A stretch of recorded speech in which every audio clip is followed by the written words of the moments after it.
Hi ಸ್ನೇಹಿತರೆ, ನಮಸ್ಕಾರ. ನಮ್ಮ ಕಥಾ ಟಿವಿಗೆ ನಿಮಗೆ ಸ್ವಾಗತ. ಸ್ನೇಹಿತರೆ, ನಾವು ಹಿಂದಿನ ಸಂಚಿಕೆಗಳಲ್ಲಿ ಕಪಿಲಪುರಿ ಕ್ರಾಸ್ ಭಾಗ 1, 2, 3, 4 ನೋಡಿದ್ದೀವಿ. ಇಲ್ಲಿ ಕತೆ ಮುಂದುವರಿಯುವುದು. ಅದೇ ಕತೆ ಇಲ್ಲಿ ಕಪಿಲಪುರಿ ಕ್ರಾಸ್ ಭಾಗ 5. ಕತೆ ರಹಸ್ಯವಾಗಿದೆ, ಕೊನೆಯವರೆಗೂ ಕೇಳಿ. ರವಿ ನಿಧಾನಕ್ಕೆ ಹೆಜ್ಜೆ ಇಡುತ್ತಾ ಬಾಳುಮನೆ ಕಡೆ ಹೋಗ್ತಿದ್ದಾನೆ. ಸುತ್ತಲೂ ಕತ್ತಲು. ಅವನ ಕೈಯಲ್ಲಿ ಇರುವ ಸಣ್ಣ ಟಾರ್ಚ್ ಮುಂದೆ ಬೆಳಕು ಬೀರುತ್ತಿತ್ತು. ಕತ್ತಲಲ್ಲಿ ಸುತ್ತಮುತ್ತ ನೋಡುತ್ತಾ ರಸ್ತೆಯಲ್ಲೇ ಬಾಳುಮನೆ ಎದುರಿಗೆ ಬಂದು ಕಾಡು ಹತ್ತಿದ. ಎಲ್ಲೋ ದೂರದಲ್ಲಿ ನಾಯಿ ಬೊಗಳುತ್ತಿತ್ತು. ನಿಧಾನಕ್ಕೆ ಮನೆ ಕಡೆ ಹೆಜ್ಜೆ ಇಡುತ್ತಿದ್ದ.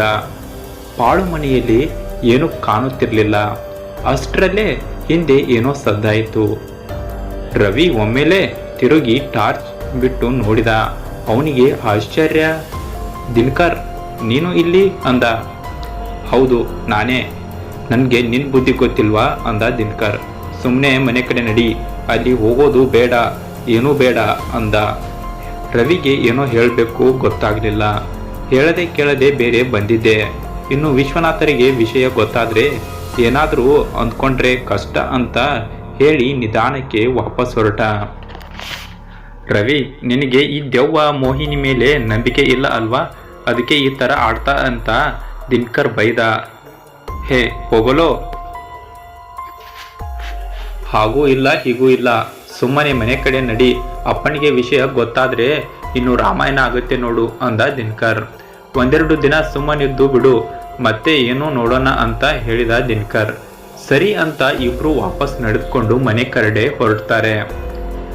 ಮನೆ ಹತ್ತಿರ ಬಂದವರೇ, ರವಿ, ನೀನು ನಿಧಾನಕ್ಕೆ ಒಳಗೆ ಹೋಗು, ನಾನು ಹಿಂದಿನ ಬಾಗಿಲು ತೆಗೆದು ಬಂದೆ, ಅಲ್ಲೇ ಹೋಗಿ ಮಲಗುತ್ತೇನೆ. ನೀನು ಇನ್ನೂ ಎದ್ದು ಎಲ್ಲೋ ಹೋಗಬೇಡ, ಈಗಲೇ ಗಂಟೆ 3 ಆಗಿದೆ ಅಂದ.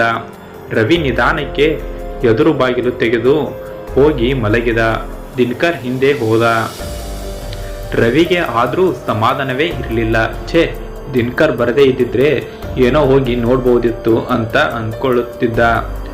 ಸರಿ, ಏನಾದರೂ ಆಗಲಿ, ಬೆಳಿಗ್ಗೆ ನೋಡೋಣ ಅಂತ ಒಲ್ಲದ ಮನಸ್ಸಿನಲ್ಲಿ ಮಲಗಿದ.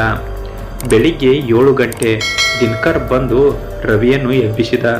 ಓಹೋ, ಏನು ಸಾಹೇಬ್ರು, ತುಂಬ ನಿದ್ದೆನಾ ಅಂದ. ಸರಿ, ಹೋಗಿ ಮುಖ ತೊಳ್ಕೊಂಬಾ, ಕಾಫಿ ಕುಡಿಯೋಣ ಅಂದ ದಿನಕರ್. ಸರಿ ಎಂದು ರವಿ ಎದ್ದು ಹೋದ. ದಿನಕರ್ನ ತಾಯಿ ಕಾಫಿ ತಂದುಕೊಟ್ಳು. ಇಬ್ರು ಒಟ್ಟಿಗೆ ಹೊರಗಡೆ ಕುಳಿತು ಕುಡಿಯುತ್ತಿದ್ರು. ಅಷ್ಟರಲ್ಲೇ ನಿನ್ನೆ ರಾತ್ರಿ ನಡೆದಿದ್ದು ನಿಮ್ಮ ತಂದೆಯ ಬಳಿ ಹೇಳ್ಬೇಡ ಅಂದ ರವಿ. ನಿನ್ನೆ ರಾತ್ರಿನಾ? ಏನಾಯ್ತು ಅಂತ ಕೇಳಿದ ದಿನಕರ್. ಯಾಕೋ, ನಿನ್ಗೇನಾಯ್ತು? ರಾತ್ರಿ ಪಾಳುಮನೆ ಹತ್ತಿರ ಬಂದು ವಾಪಸ್ ಕರ್ಕೊಂಡು ಬಂದೆ ಅಲ್ಲ ಅಂದ ರವಿ.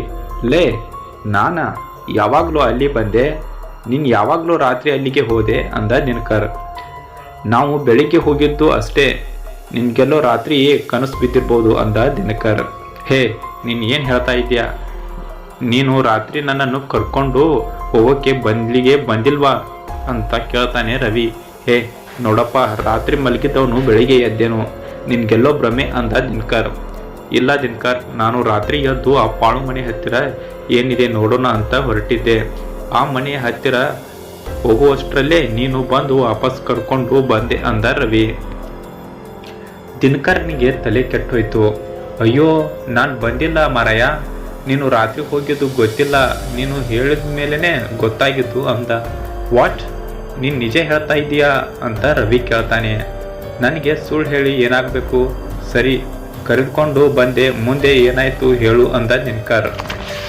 ಮನೆ ಹತ್ತಿರ ಬಂದೆ, ಆಗ ನೀನು ಹೇಳಿದೆ, ನೀನು ಒಳಗೆ ಹೋಗು, ನಾನು ಹಿಂದಿನ ಬಾಗಿಲಿನಿಂದ ಬಂದಿದ್ದೀನಿ, ಅಲ್ಲೇ ಒಳಗೆ ಹೋಗಿ ಮಲಗ್ತೀನಿ ಅಂತ. ನಾನು ನಿಧಾನಕ್ಕೆ ಒಳಗೆ ಬಂದು ಮಲಗಿದೆ, ನೀನು ಹಿಂದಿನಿಂದ ಹೋಗುತ್ತಿ ಅಂತ ಹೇಳಿ ಅಂದ. ಅಯ್ಯೋ ದೇವರೇ, ನಿನಗೆ ಮೋಹಿನಿ ಕಾಟ ಕೊಡ್ತಿದ್ದಾಳೋ ಅಥವಾ ನಿನಗೆ ಸಹಾಯ ಮಾಡ್ತಿದ್ದಾಳೋ ಒಂದು ಗೊತ್ತಾಗ್ತಿಲ್ಲ ಅಂದ ದಿನಕರ್. ಯಾಕೋ, ಏನಾಯ್ತು ಅಂದ ರವಿ. ಮತ್ತೇನು, ನಾನು ಹಿಂದಿನ ಬಾಗಿಲು ತೆಗೆದು ಬಂದೆ, ಅಲ್ಲೇ ಒಳಗೆ ಹೋಗ್ತೀನಿ ಅಂದೆ ಅಲ್ಲ, ನಮ್ಮ ಮನೆಗೆ ಹಿಂದೆ ಬಾಗಿಲು ಎಲ್ಲಿದೆ ಅಂದ ದಿನಕರ್. ರವಿಗೆ ಒಮ್ಮೆಲೇ ಶಾಕ್ ಆಯ್ತು. ಏನು ಹೇಳ್ತಾ ಇದೀಯಾ? ನಿಜ ನೀನು ಅಲ್ವಾ? ಅಯ್ಯೋ ದೇವ್ರೇ, ಹಾಗಾದರೆ ರಾತ್ರಿ ನನ್ನನ್ನು ವಾಪಸ್ ಕರ್ಕೊಂಡು ಬಂದದ್ದು ಯಾರು? ಇದೇನು ನಡೀತಾ ಇದೆ?